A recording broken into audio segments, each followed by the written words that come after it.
What the heck is FSBO? Hey everybody, it's Lisa Zamora with PMZ Real Estate here in Northern California. And look, quarantine hair, gone, yay! So today I want to talk about FSBO, or for sale by owner.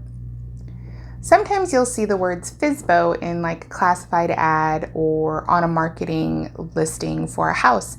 And basically that means that the owners have decided to sell it themselves without a realtor. Now, if this sounds like something you want to do, I'm going to go over a couple of things that you really want to watch out for. The first thing you want to do when you're getting ready to sell your house by yourself is make the house look presentable. Clear out anything, any clutter, all that sort of stuff, and take really good pictures of the house. Remember, pictures are worth 1,000 words, right? So we want to make sure that the space of the house is reflected in the pictures. If you don't take good pictures, or if there's a lot of clutter and the buyers can't actually see a good representation of what the house looks like, they're probably not even going to stop by and look at it. So keep that in mind when you're setting up and staging for your pictures.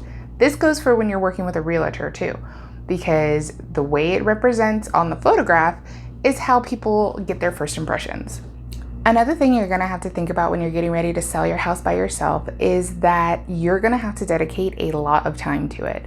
So when somebody calls and wants to see the house, you need to be there to let them in. This isn't saying that you won't be able to make appointments or to dedicate a certain time when you're available, because you can. Obviously, if you're still in the house, then we need to make sure it works for both parties. But remember, if somebody wants to see it at like 12 o'clock on a Tuesday and you're at work, are you going to drop work and go and open up the house for them? If you had a realtor, they would be able to do that for you.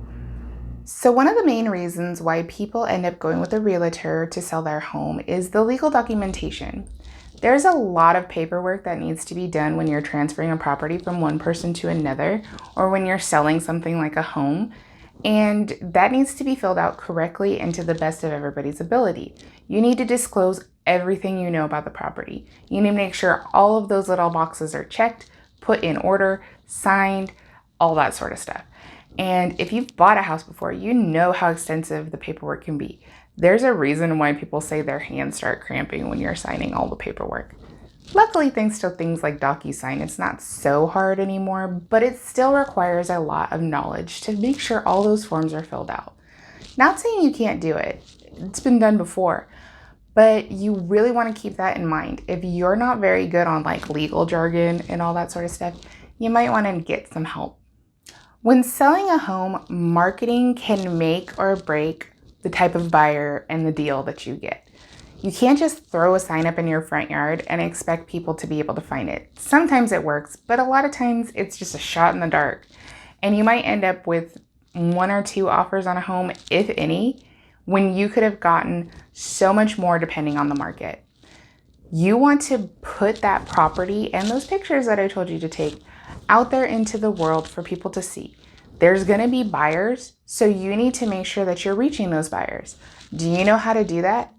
A lot of times people will just throw it up on one website or 2, and that's going to get you some traction. But realtors have all these other things at their disposal. They have other realtors they can reach out to. They have MLS systems and they have all these things, and they have got the marketing down.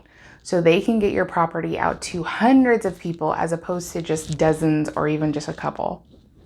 Now, there's a lot more details when it comes to selling your home by owner, things like making sure your buyer's loans are okay and all this sort of stuff, but you need to realize that not everybody's going to give you that information.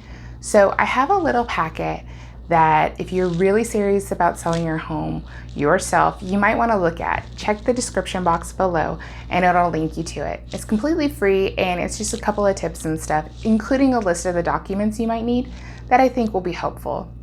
And I'll see you next time.